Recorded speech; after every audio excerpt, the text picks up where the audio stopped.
Hi hello, എല്ലാവർക്കും സുഖമാണല്ലോ. നല്ല മഴയാണ് ഇപ്പോൾ. എല്ലാവരും സുഖമായിട്ടൊക്കെ ഇരിക്കുക. പിന്നെ കുറച്ചായി സംസാരിച്ചിട്ടൊക്കെ എൻ്റെ വിശേഷങ്ങളൊക്കെ പങ്കുവയ്ക്കാമെന്ന് കരുതി. പിന്നെ ഒരുപാടുണ്ട് കാര്യങ്ങളൊക്കെ. പിന്നെ ഞാനിപ്പോൾ ഓർത്തിരിക്കുന്നത് എന്താണെന്ന് വെച്ച് കഴിഞ്ഞാൽ, ഇപ്പം ബ്രസ്റ്റ് ക്യാൻസർ പേഷ്യൻസൊക്കെ ആയിട്ടുള്ളവർക്ക് പിന്നെ ചിലപ്പോൾ ഡോക്ടർ FNAC ചെയ്യാൻ അല്ലെങ്കിൽ ട്രൂ കട്ട് ബയോപ്സി ചെയ്യാനൊക്കെ ഇപ്പോൾ പറഞ്ഞിട്ടുണ്ടാകാം. അപ്പം അത് എന്താണ് എൻ്റെ അനുഭവത്തിലൂടെ ഞാൻ നിങ്ങളോട് പറയാം. അത് രണ്ടും എനിക്ക് ചെയ്തിട്ടുണ്ട്. പിന്നെ FNAC എന്ന് പറഞ്ഞു കഴിഞ്ഞാൽ ഫൈൻ നീഡിൽ ആസ്പിരേഷൻ സൈറ്റോളജി. അതൊരു പിന്നെ നൈസായിട്ടുള്ള സൂചി കൊണ്ട് ഈ ബ്രസ്റ്റിൽ മുഴയുള്ള ഭാഗത്ത് കുത്തി പരിശോധിക്കുന്നതാണ്. കുത്തി പരിശോധന എന്നും കൂടി അതിന് പറയും. പിന്നെ അത് ചെറിയൊരു സൂചി കുത്തുന്ന ഒരു വേദന തന്നെയാണ് അതിനുണ്ടാവുക. വേറെ ബുദ്ധിമുട്ടുകളൊന്നുമില്ല. പിന്നെ ചെറുതായിട്ടൊന്ന് തരിപ്പിക്കും. അതിനകത്ത് ആ സൂചിയിൽ കുത്തിയെടുത്ത് അതിൻ്റെ ഉള്ളിലുള്ള ചെറിയ കോശങ്ങളെ എടുത്ത് പിന്നെ പാത്തോളജി വിഭാഗത്തിൽ ചെന്ന് പരിശോധിക്കുന്ന ഒരു രീതിയാണത്. പെട്ടെന്ന് തന്നെ ഒരു 5 മിനിറ്റ് കൊണ്ട് അത് കഴിയും.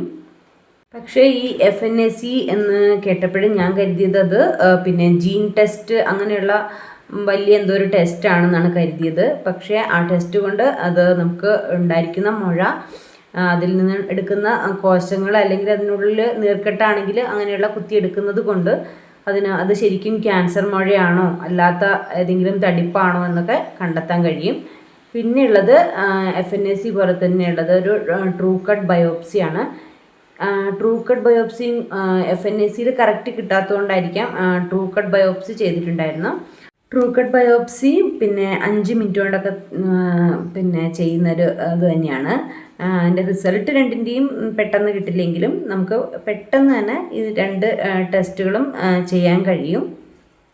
അത് FNACയിൽ കുറച്ച് കോശങ്ങളാണ് കിട്ടുക. പക്ഷേ ഈ പിന്നെ ട്രൂ കട്ട് ബയോപ്സിൻ്റെ ആ നീഡിലിനകത്ത് കുറച്ചുകൂടെ വലുതായിരിക്കും നീഡിൽ. അപ്പോൾ അതിൽ നിന്ന് കുറച്ചും കൂടെ കോശങ്ങളൊക്കെ ശേഖരിക്കാൻ പറ്റും.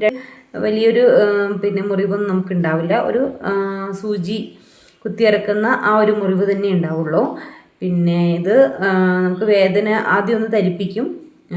പിന്നെ ഒരു ചെറിയൊരു സൂചി കുത്തിയ ആ ഒരു അടയാളം തന്നെ ഉണ്ടാവുള്ളൂ. ധരിപ്പിക്കുന്നതുകൊണ്ട് രണ്ടിനും വേദനയൊന്നുമില്ല. FNACയിലാണെങ്കിൽ ഒരു സൂചി കുത്തുന്ന വേദന ഞാൻ പറഞ്ഞല്ലോ. ഇതിന് പിന്നെ ട്രൂ കട്ട് ബയോപ്സിക്ക് ഒട്ടും വേദനയില്ല. പക്ഷേ ഈ കട്ട് എന്നുള്ളൊരു അതിനകത്ത് അങ്ങനെ പറയുന്നതുകൊണ്ട് ഞാൻ ഡോക്ടറോട് ചോദിച്ചു, ഇപ്പം കട്ട് ചെയ്യും, ധരിപ്പിച്ചതുകൊണ്ട് വേദനയൊന്നുമില്ലല്ലോ, കട്ട് ചെയ്ത് കഴിഞ്ഞോ എന്ന് ചോദിച്ചു. അവർ അവിടെ എന്താ ചെയ്യുന്നത് മനസ്സിലാവുന്നില്ല. അപ്പോൾ കട്ട് ചെയ്ത് കഴിഞ്ഞോ എന്ന് ചോദിച്ചു. ഡോക്ടർ ചോദിച്ചു എന്താണ് എന്ന് ചോദിച്ചു. അപ്പോൾ പറഞ്ഞു എന്താണ് മുറിവുണ്ടാവില്ലേ എന്ന് ചോദിച്ചപ്പോൾ ഡോക്ടർ പറഞ്ഞു അങ്ങനെയൊന്നും ഉണ്ടാവില്ല. എനിക്ക് പേടിയായിട്ട് ഞാൻ കണ്ണടച്ചു പിടിച്ചു. അപ്പോഴേക്ക് എന്തോ തെറിച്ചു മുഖത്തേക്ക്. ഞാൻ വിചാരിച്ചെന്നാൽ പിന്നെ ഒരു സൗണ്ടും കേട്ടു. ഒരു ഗൺ ഉപയോഗിച്ചാണെന്ന് തോന്നുന്നു. അതിനകത്ത് ഒരു നീഡിലും ഉണ്ടാകും. അപ്പോൾ ഞാൻ വിചാരിച്ചത് ബ്ലഡായിരിക്കും. നോക്കിയപ്പോൾ ബ്ലഡൊന്നും അല്ല, എന്തോ ഒരു വെള്ളം തെറിച്ചിട്ടുണ്ടായിരുന്നു. അപ്പോൾ പേടിക്കേണ്ട കാര്യങ്ങളൊന്നുമല്ല.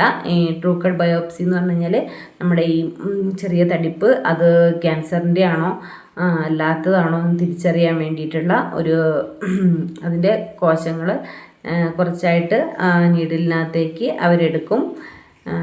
പിന്നെ വേദനയുള്ള സംഭവങ്ങളല്ല. അതിന് വേണ്ടിയിട്ട് സമയം നഷ്ടമില്ല. പെട്ടെന്ന് തന്നെ പോയിട്ട് നമുക്കതെടുത്തിട്ട് പിന്നെ റിസൾട്ട് കുറച്ച് വൈകും. പിന്നെ ചെറിയൊരു മുറിവേ ഉണ്ടാവുള്ളൂ എന്ന് ഞാൻ പറഞ്ഞല്ലോ. പിന്നെ അതിനകത്ത് ഇൻഫെക്ഷനൊന്നും ആവാതിരിക്കാനുള്ള ഒരു ടാബ്ലറ്റ് തരും. പിന്നെ വേദന ഉണ്ടെങ്കിൽ കഴിക്കാനൊരു പാരസെറ്റമോൾ, അത്രയൊക്കെ ഉള്ളൂ. പിന്നെ ഈ ട്രൂ കട്ട് ബയോപ്സി ചെയ്തത് മെഡിക്കൽ കോളേജിലെ സർജറി ഡിപ്പാർട്ട്മെൻറ്റിൽ നിന്നായിരുന്നു. ഞാൻ പറഞ്ഞില്ല, അവരത് കറക്റ്റായിട്ട് തന്നെയായിരുന്നു ചെയ്തത്. പിന്നെ ആ സമയത്ത് കീമോ ചെയ്യേണ്ട പേടിയിലൊക്കെ ആയിരുന്നു ഞാൻ ഇരിക്കുന്നുണ്ടായിരുന്നത്.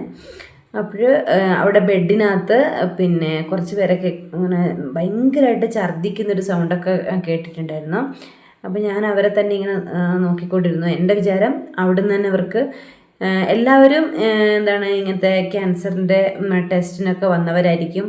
അത് കഴിഞ്ഞ് കീമോ കഴിഞ്ഞ് അവിടെ കിടത്തിയവരാണ്. അങ്ങനത്തെ ചിന്തയൊക്കെയാണ് എൻ്റെ മനസ്സിൽ. എൻ്റെ മനസ്സിൽ അത് മാത്രമേ ഉണ്ടായിരുന്നുള്ളൂ, ഈ കീമോയോടുള്ള പേടി. അപ്പോഴും ഞാൻ അവരെ തന്നെ ഇങ്ങനെ നോക്കി. ഞാൻ വിചാരിച്ചു ഇവർ കീമോ കഴിഞ്ഞ് ഛർദ്ദിക്കും എന്നൊക്കെ കേട്ടിട്ടുണ്ടല്ലോ. അപ്പം ഞാൻ വിചാരിച്ചത് കീമോ കഴിഞ്ഞ് ഛർദ്ദിക്കാനുള്ള ഒരു ഇതിലായിരിക്കും. എന്നിട്ട് ഞാൻ അവരെ തന്നെ നോക്കും. എന്നോട് ഹസ്ബൻഡേക്ക് നീ എന്താ അവരെ തന്നെ ഇങ്ങനെ നോക്കിയിരിക്കുന്നത്. പക്ഷേ എനിക്ക് മനസ്സിലായി ഇത് പിന്നെയാണ് എനിക്ക് ബോധം വരുന്നത് സർജറി ഡിപ്പാർട്ട്മെൻറ്റാണ്. അവിടെ പലതരം ആളുകളുണ്ട്. പിന്നെ ആക്സിഡൻ്റ് ആയവരും അല്ലാത്ത എല്ലാ ആളുകളും ഉണ്ടല്ലോ. അപ്പോൾ അതിന് ഇപ്പോൾ ക്യാൻസറിൻ്റേതായിട്ടുള്ള വേറൊരു ഹോസ്പിറ്റലാണ് മെഡിക്കൽ കോളേജിനുള്ളത്. അതൊക്കെ കുറച്ച് ദൂരം തന്നെ പോകാനുണ്ട്. പക്ഷേ ഇതൊക്കെ അവിടെ നിന്ന് ചെയ്യുന്നത് കൊണ്ട് ഞാൻ വിചാരിച്ചു അങ്ങനത്തെ പേഷ്യൻസൊക്കെ അവിടെ തന്നെ ആയിരിക്കും. അപ്പോൾ അതൊക്കെ ഭയങ്കര ഒരു പേടിയായിരുന്നു. കാരണം റിസൾട്ട് വന്നു കഴിഞ്ഞാൽ അയ്യോ ഇതുപോലെയാണോ, പിന്നെ അവിടെ കിടക്കുന്നവരൊക്കെ ഇങ്ങനെയുള്ളവരായിരിക്കുമോ, അങ്ങനെയൊക്കെ ഞാൻ കരുതിയിട്ടുള്ളൊരു സമയമൊക്കെ ഉണ്ടായിരുന്നു. പിന്നെയാണ് മനസ്സിലായത് കീമോ ചെയ്യുമ്പോൾ അങ്ങനെ ഛർദിയൊന്നും ഉണ്ടാവില്ല. ഇപ്പോൾ ക്യാൻസർ പേഷ്യൻസ് ഇടുന്ന എല്ലാവരുടെയും വീഡിയോസ് ഞാൻ കാണാറുണ്ട്. കാരണം അവർക്കൊരു ഹെൽപ്പ് ആയിക്കോട്ടെ. പിന്നെ മറ്റുള്ളവരുടെ അനുഭവങ്ങൾ, അവരുടെ സന്തോഷങ്ങളൊക്കെ ഇപ്പോഴെല്ലാവരും ഓക്കെ ആയിട്ടാണല്ലോ വീഡിയോസൊക്കെ ഇടുന്നത്. അപ്പോൾ വലിയ ബുദ്ധിമുട്ടുള്ളവരായിട്ട് അങ്ങനെ കാണാറില്ല. അതുകൊണ്ടിപ്പോൾ അവരുടെ വീഡിയോസൊക്കെ കാണും. പിന്നെ അവർക്കൊരു വ്യൂസ് കിട്ടിക്കോട്ടെ എന്ന് കരുതിയിട്ട് ഞാൻ കാണും.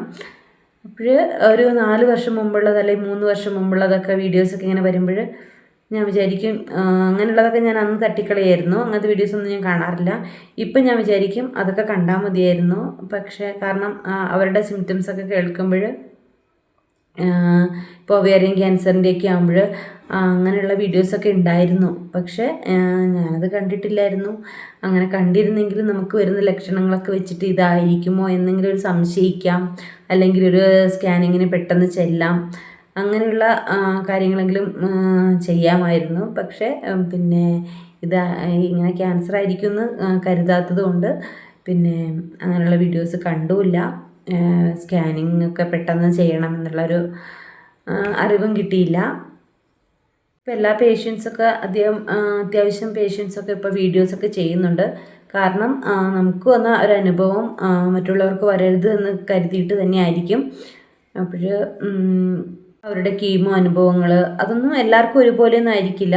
എങ്കിലും പിന്നെ അവരുടെ സർജറിയുടെ കാര്യങ്ങൾ, പിന്നെ കീമോ സമയത്ത് കഴിക്കുന്ന ഫുഡ്, അങ്ങനെയെല്ലാം മറ്റുള്ളവർക്ക് ഉപകാരം ആകുന്നതും പിന്നെ നമുക്ക് ഈ അസുഖം എന്ന് കേൾക്കുമ്പോൾ തന്നെ പേടിയായിരിക്കും. അപ്പം നമുക്ക് മറ്റുള്ളവരുടെ അനുഭവം അവർ ഓക്കെ ആയിരിക്കുന്ന, അവർ ഹെൽത്തി ആയിരിക്കുന്നത് കാണുമ്പോൾ നമുക്ക് ഇതിനോടുള്ളൊരു സമീപനം തന്നെ മാറും. അത്ര ഭയത്തോടെയൊന്നും കാണേണ്ടതല്ല. പിന്നെ നമുക്കിപ്പോൾ ഓരോരോ കാര്യങ്ങൾ കാണുമ്പോഴറിയാം മരിക്കേണ്ടവർ എങ്ങനെയാണെങ്കിലും മരിക്കും എന്നോർത്തിട്ട് ഈ അസുഖം വന്നവർ മാത്രമൊന്നുമല്ല മരിക്കുക, ജനിച്ചാൽ എന്താണെങ്കിലും മരിക്കണം. പക്ഷേ നമുക്ക് ക്യാൻസർ വന്നവർ ക്യാൻസർ എന്ന അസുഖം കൊണ്ട് തന്നെ മരിക്കണം എന്നൊന്നുമില്ല. പിന്നെ ഓവറിയിൽ ബയോപ്സി എടുത്ത് ഞാൻ പറഞ്ഞല്ലോ, മെഡിക്കൽ കോളേജിൽ പിന്നെ കറക്റ്റായിട്ട് അവർക്കത് എടുത്തിട്ട് ബയോപ്സി ചെയ്യാൻ കഴിഞ്ഞില്ല. അത് കാരണം ഞാൻ MVR ഹോസ്പിറ്റലിൽ നിന്നാണ് അതിൻ്റെ കറക്റ്റായിട്ടുള്ള ബയോപ്സി ചെയ്തത്. അപ്പോൾ ഓക്കെ, എന്നാൽ ഇനിയിപ്പം അടുത്ത വീഡിയോയിലൂടെ കാണാം. പിന്നെ എൻ്റെ ഓരോ അനുഭവങ്ങൾ നിങ്ങളുമായിട്ട് ഞാൻ പങ്കുവയ്ക്കാം. അപ്പോൾ എൻ്റെ വീഡിയോ ഒക്കെ നിങ്ങൾക്ക് ഉപകാരമാണെന്ന് തോന്നുകയാണെങ്കിൽ പിന്നെ എൻ്റെ വീഡിയോസൊക്കെ കുറേ പേര് കാണാറുണ്ട്, കുറേ അധികം ആളുകൾ കാണാറുണ്ട്. പക്ഷേ സബ്സ്ക്രൈബ് ചെയ്തത് കുറച്ച് പേരൊക്കെയാണ്. അവരോടൊക്കെ ഒരുപാട് താങ്ക്സ് ഉണ്ട്. പിന്നെ എൻ്റെ വീഡിയോസൊക്കെ നിങ്ങൾക്ക് ഉപകാരമാകുവാണെങ്കിൽ എന്നെ സപ്പോർട്ട് ചെയ്യുക. എൻ്റെ ചാനലൊന്ന് സബ്സ്ക്രൈബ് ചെയ്യുക. അപ്പോൾ ശരി, ഓക്കെ, ഇനി അടുത്ത വീഡിയോയിൽ കാണാം.